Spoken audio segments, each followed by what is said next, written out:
Hello everyone, I'm Kathleen Pelly. Welcome to the special Omnibus edition of Journey with Story, where you can listen to all of this month's episodes one after the other. And just so you know, there will be no special intro for the individual stories, no added details and no shout-outs. If you want to hear all of those, then you'll need to listen to the individual episodes and not this version. Got it? Oh, mums, dads, grown-ups, you can download some free colouring sheets at our website www.journeywithstory.com. Let's take an omnibus journey with story.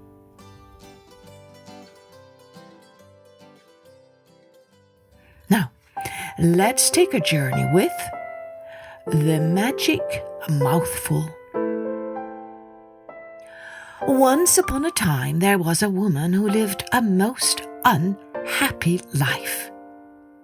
She and her husband were always quarrelling. Every day when he came home from work, he was cross and said harsh words to her. She would respond with bitter words, and things would go from bad to worse, until at last the two of them refused to even talk to each other. One day, the woman took her water jar and went to the fountain to fill it as usual. She was so unhappy that great tears were rolling down her cheeks. There was a little old woman standing by the fountain. "What is the matter, my daughter?" she asked, as she saw the tears upon the poor woman's cheeks.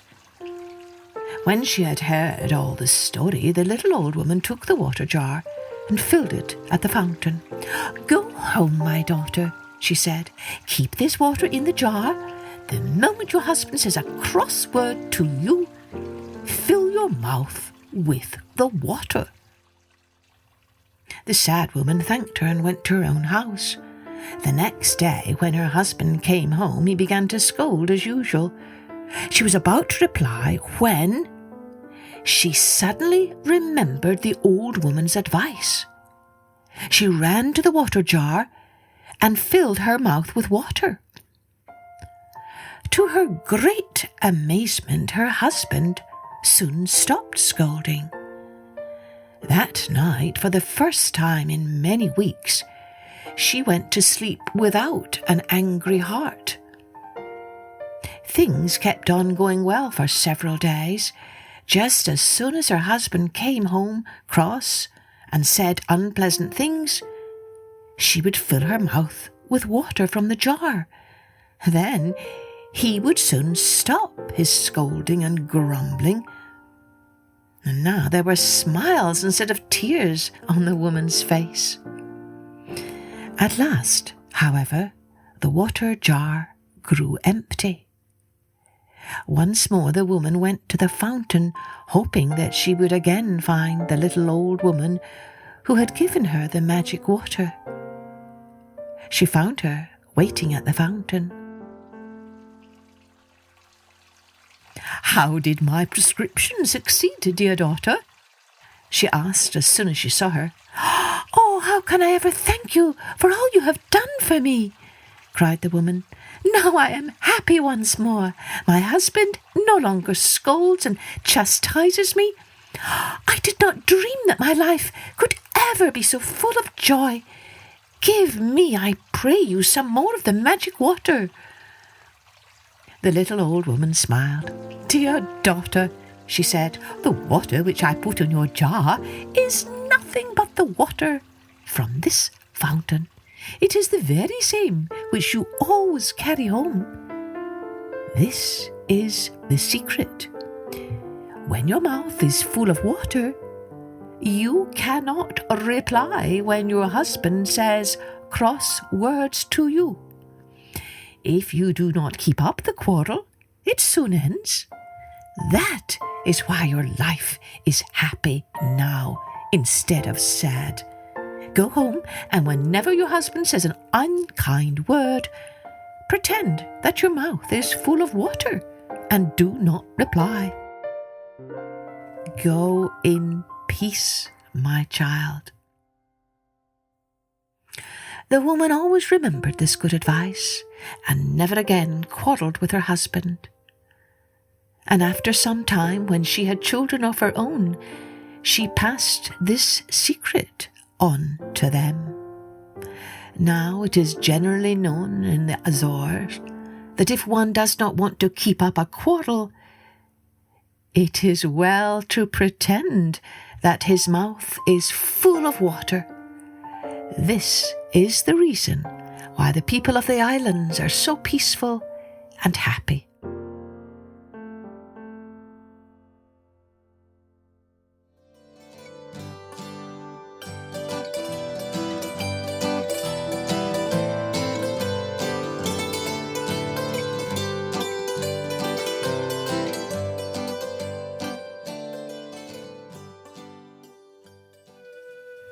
Now let's take a journey with the Rough Face Girl. There was once, long ago, a large village situated on the border of Lake Ontario. At one end of the village was a lodge in which lived a being who was always invisible. He was a mighty hunter whose spirit guide was the moose. He had a sister who attended to all his wants, and it was known that any girl who was able to see him would marry him. There were many maidens who tried, but none succeeded. In the early evenings, when the Invisible One was supposed to be returning home, his sister would walk down to the lake shore with any of the girls who had come to visit. She could see her brother returning home, since to her he was always visible. And when she saw him, she would say to her companions, "Do you see my brother?" As it happens, none of these girls could ever see him. However, while some honest girls would say, "No," most would answer that they could indeed see him. Then the sister would ask, "Of what is his shoulder strap made?" Or, as some tell the tale, she would inquire about other things, like his sled harness or his bowstring. They would reply, "A strip of rawhide," or "a green sapling," or something of that kind. And of course, all of them were only guessing, and the sister always knew they had not told the truth, and she would turn her face away and reply, "Very well, let us return to the wigwam." When they entered the wigwam, she would ask them not to take a certain seat, for it was the seat of the Invisible One. After they had helped to cook supper, they would wait with great curiosity to see her brother eat. And they could always tell that he was a real person, because as soon as he took off his moccasins, they became visible, and his sister would hang them up. They would also see food leaving his birch bark dish and disappear in midair. But beyond that, they would see nothing. Elsewhere in the village, there lived an old man, a widower with 3 daughters. The youngest of these was very small, weak, and often ill. But this did not prevent her sisters from treating her with great cruelty. They would make her sit close to the burning fire to tend it, and so close was she to the flames and sparks and smoke that after a while her hands and arms became red and scarred, and her once beautiful face became pocked and riddled with tiny blemishes. Even her lovely long hair hung limp and lifeless and scorched. After a while, the people called her the Rough Face Girl.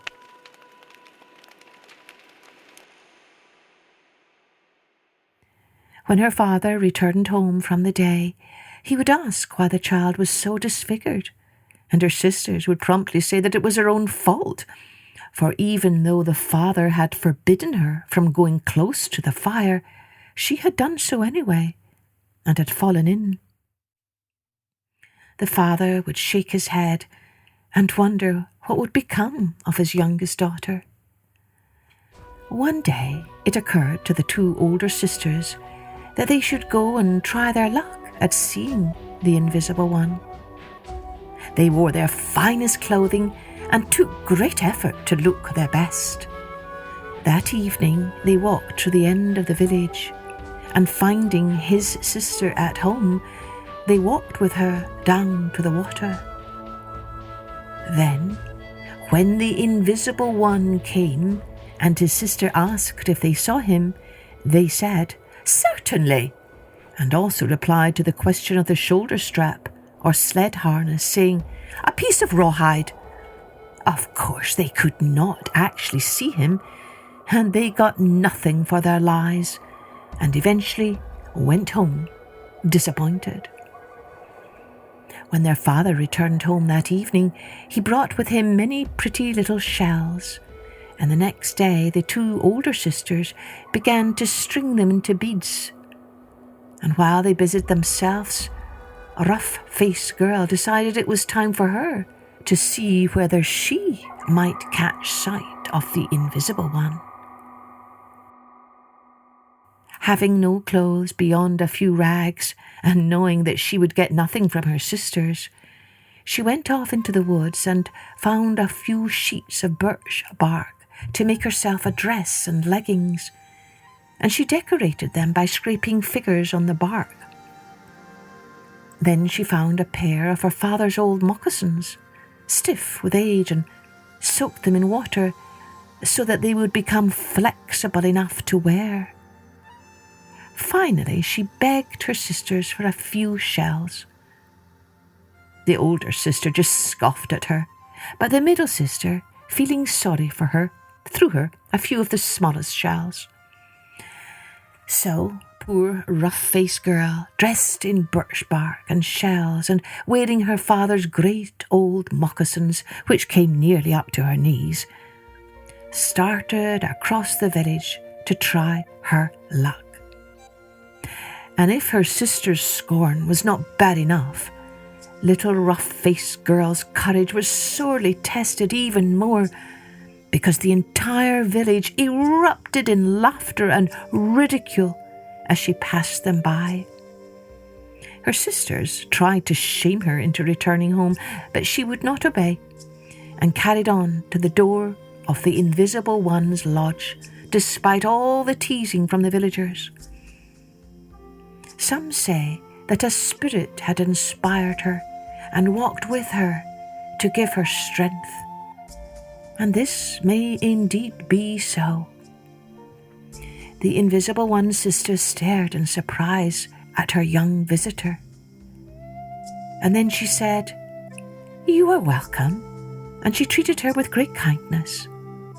As usual, rough-faced girl helped prepare the evening meal, and when the sun was nearly down, the Invisible One's sister led her to the lake. "My brother comes," she said. "Do you see him?" Little rough-faced girl gazed along the shore. "I'm not sure." Then her eyes lit in wonder. "Yes, I see him. But how can there be such a one?" The sister looked at her curiously. "What is his shoulder strap made from?" "His shoulder strap is a rainbow." The sister's eyes grew wide. "And his bowstring?" "His bowstring is the Milky Way." His sister smiled. "Let us return to the wigwam." When they reached the wigwam, the Invisible One's sister took the strange clothes off rough-faced girl, and she washed her with water from a special jar.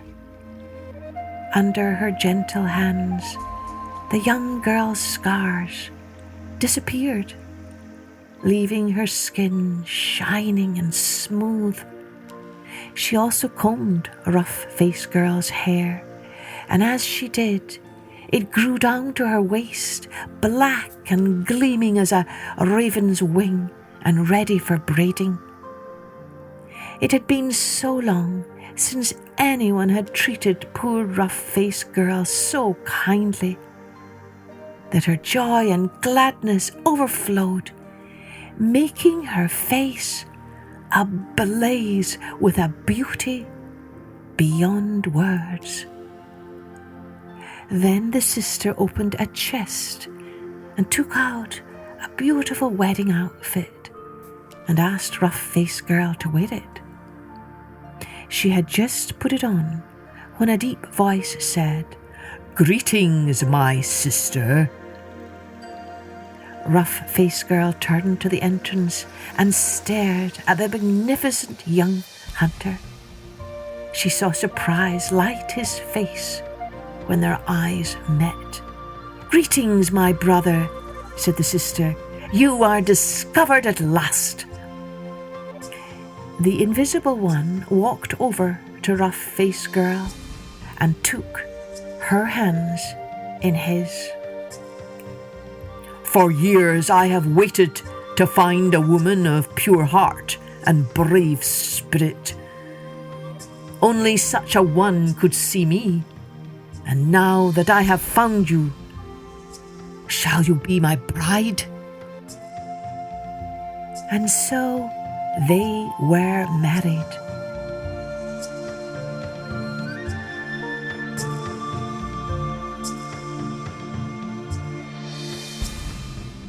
And from then on, Rough-Faced Girl had a new name,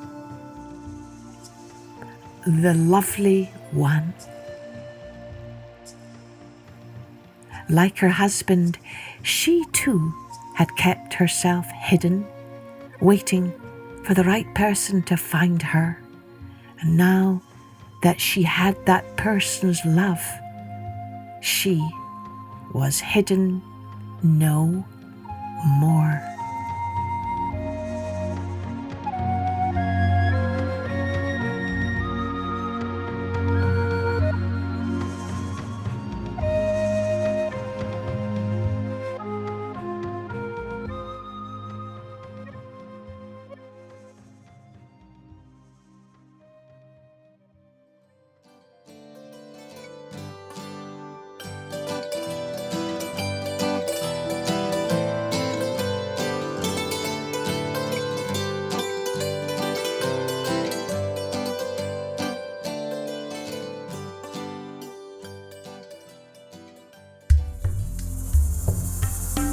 Now, let's take a journey with a story from India, The Princess Who Vowed Not to Marry.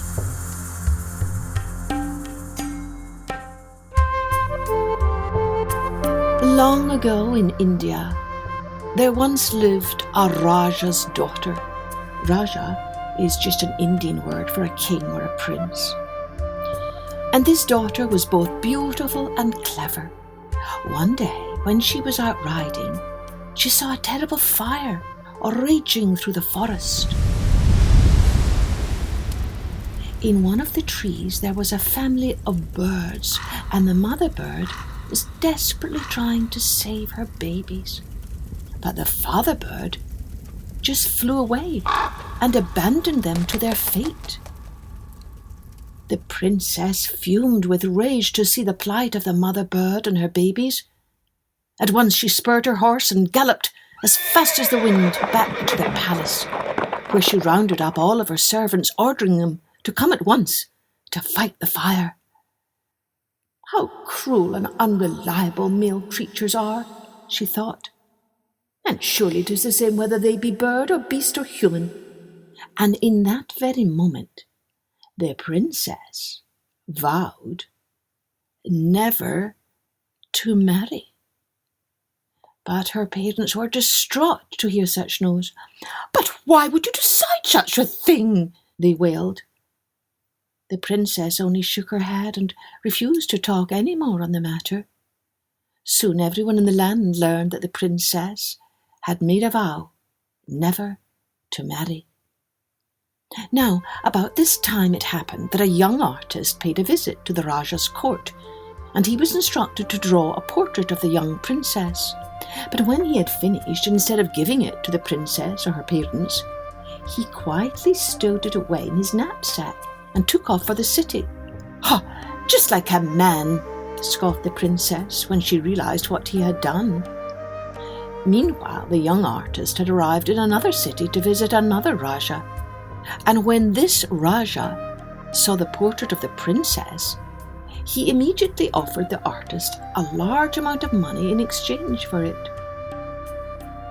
Later that evening, the Raja's son saw the portrait, and in an instant, he fell madly in love with the princess. But when he tried to find out who she was, no one in all the city could tell him.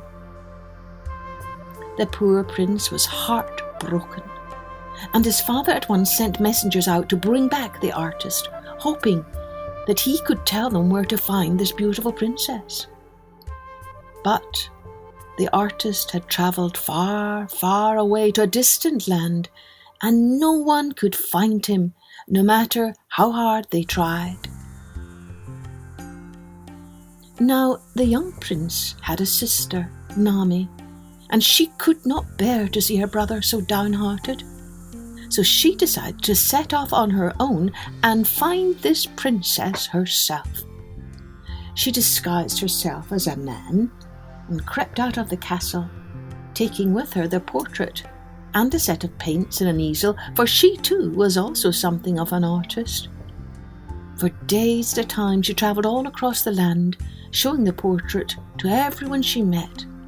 But no one recognized the lovely girl in the portrait until one day Nami met an old woman who told her, "Ah, that is the princess who vowed never to marry."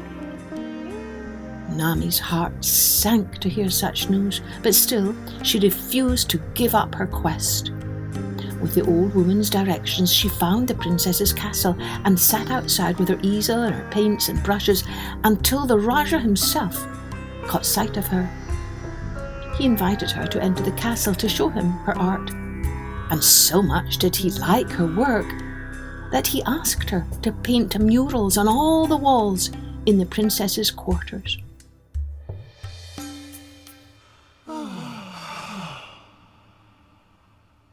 Everyone in the palace gasped with pleasure to see such beautiful art.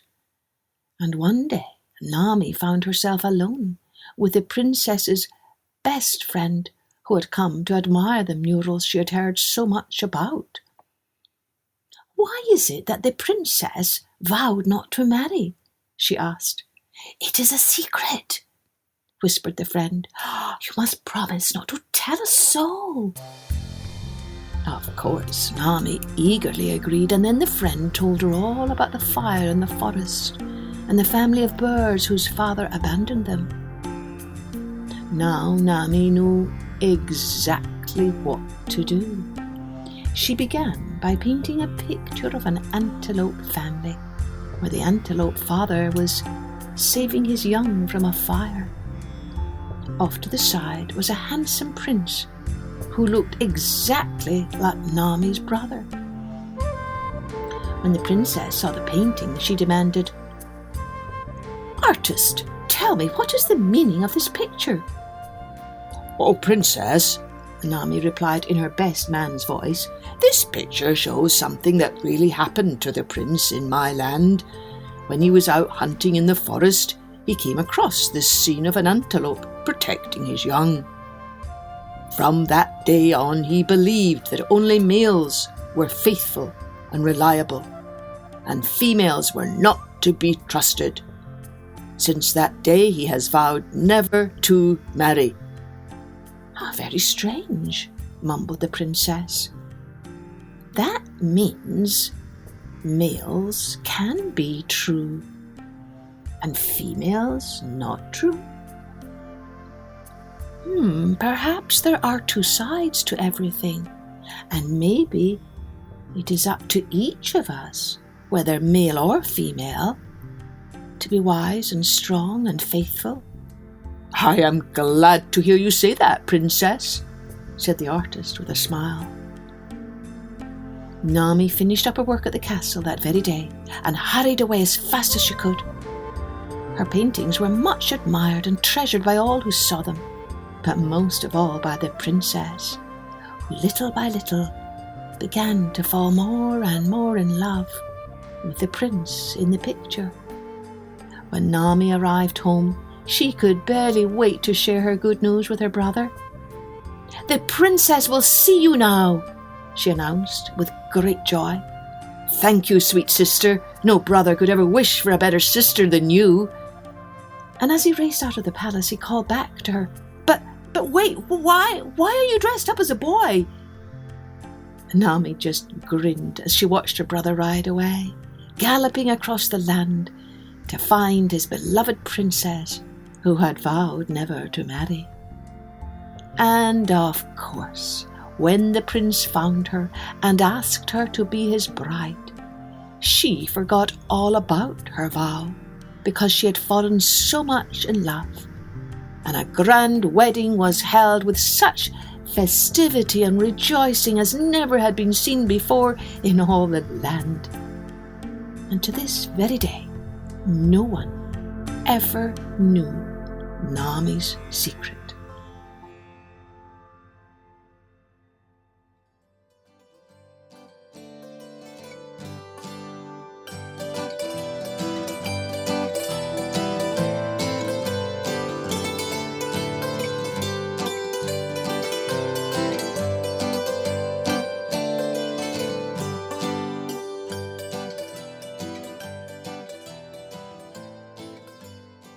Now, let's take a journey with the three brothers. There once lived three brothers who were known throughout the land for the tall tales they told. They would travel from place to place, telling their outrageous stories to anyone who would listen. Of course, no one ever believed their tales, and all who heard them would shriek with disbelief. One day, while travelling very far from home, the three brothers came upon a wealthy prince. The prince was dressed very grandly, from head to toe, bedecked in sparkling jewels, the likes of which the brothers had never seen before. So enchanted were they at the sight of the prince's majestic garments that they were overcome with envy and greed, and at once began to hatch a plan whereby they could use their storytelling skills to trick the prince into giving them his garments. They said to the prince, "Let's tell each other stories of past adventures, and if anyone should doubt the truth of what the other is saying, then that person must become a slave to the others." Now the brothers had no use for a slave, but if they could make the prince their slave, then they could take his clothes because they would then belong to them. The prince agreed to their plan. The brothers were sure they would win because no one had ever heard their stories without uttering cries of disbelief. And so they found a passer-by and asked him to act as judge in the matter. All sat down under the shade of a tree and the storytelling began.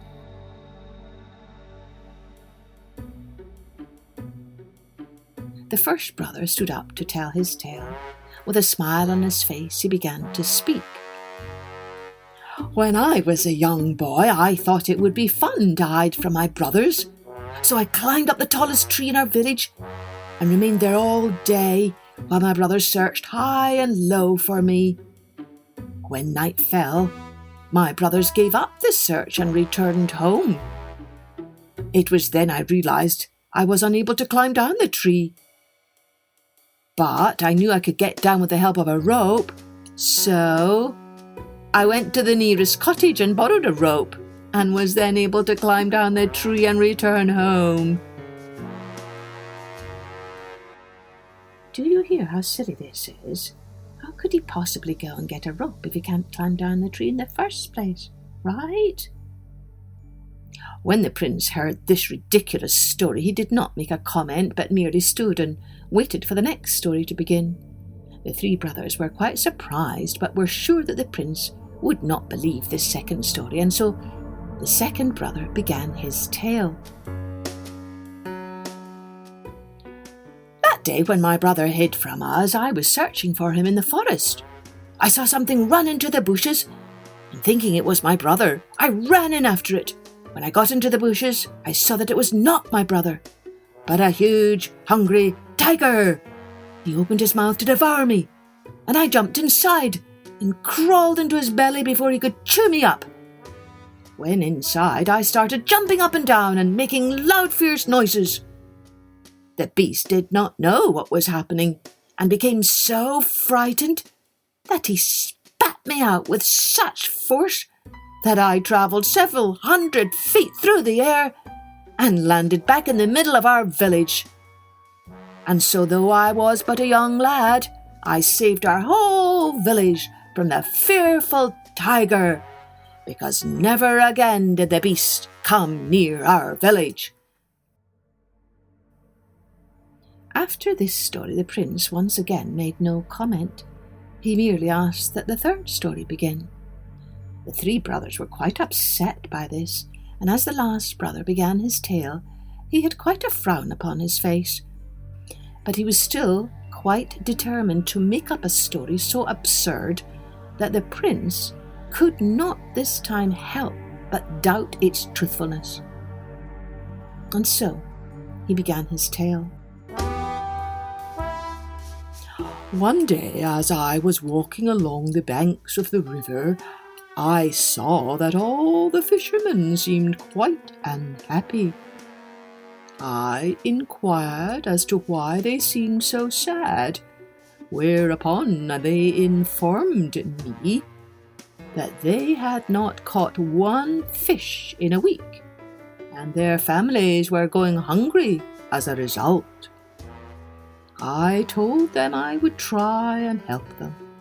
So I dove into the water and was immediately transformed into a fish. I swam around until I saw the source of the problem. A giant fish had eaten all the smaller fish and was himself avoiding the fishermen's nets. When this giant fish saw me, he came toward me and was about to devour me. But I changed back to human form and slashed that fish open with my sword. All the fish inside his belly were then able to escape.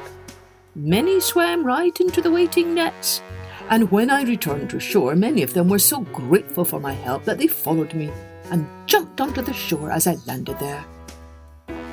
When the fishermen saw all these fish jumping onto the shore after me, they were indeed pleased, and they rewarded me abundantly. When this story was finished, the prince did not doubt a word of it. The three brothers were quite upset, but at least they knew that they would not doubt the words of the prince, and so the prince began his tale. I am a prince of great wealth and property. I am on the road in search of 3 slaves who have escaped from me. I have searched high and low for them, as they were very valuable property. I was about to give up the search when I met you 3 fellows, but now my search is ended, because I have found my missing slaves, because you gentlemen are they. When the brothers heard these words, they were shocked. If they agreed to the prince's story, then they were admitting that they were his slaves. But if they doubted what he said, Then they lost the bet and became his slaves anyway. The brothers were so upset by the cleverness of the prince that they said not a word. The passer-by who was judging the contest nevertheless declared that the prince had won the wager. The prince did not make slaves of these men, but instead he allowed them to return to their village with the promise that they would never ever tell tall tales again.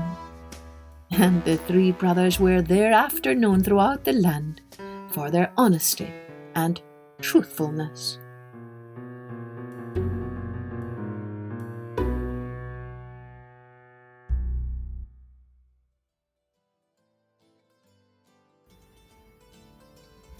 I hope you enjoyed all of our stories for this month.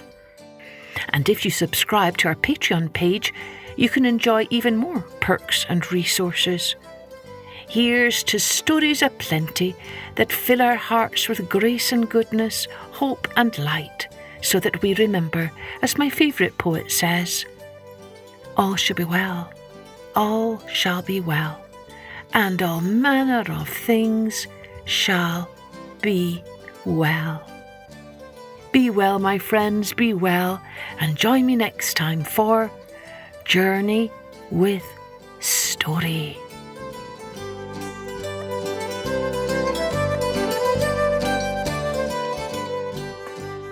Music and post-production was by Colette Jonas.